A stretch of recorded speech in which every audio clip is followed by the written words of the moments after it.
In this video I'm going to show you how to make a glass wall on the porch on a budget, so it will look from this to this, and the ultimate goal is make more, pay less and drive faster. And stay until the rest of the video.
And as you could see on the beginning, I took the timber beam for rails, for making a rails, because I already had one, so I didn't have to buy it. Aluminium will be better, but I had to buy it, and it is very difficult to fabricate it on the dimensions that I wanted to make.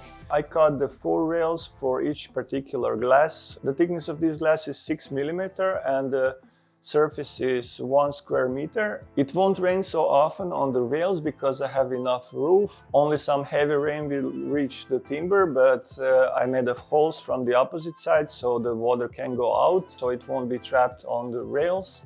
I came across this sealant idea when I was at skiing, and one day I was in a restaurant and I saw the similar solution when they have those silicone rubbers, but the clearance between glass was 20 millimeter.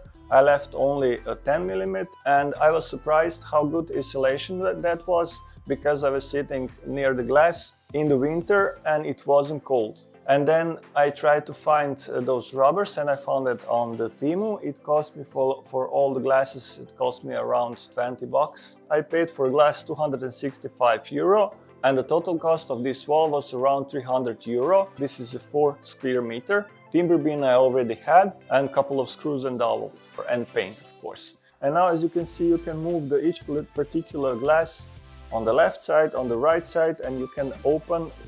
If I done anything else, it will be much more expensive than this, and it took me around 4 afternoons to make it with painting and mount it. And I'm very happy with it. It's turned much better than I was expecting, and the glass slides much better than I was expecting. And I have 2 different rubber. One is for in between the glasses, and one type is for the end glasses. I hope you like this kind of the content, even though it's not a car wrenching.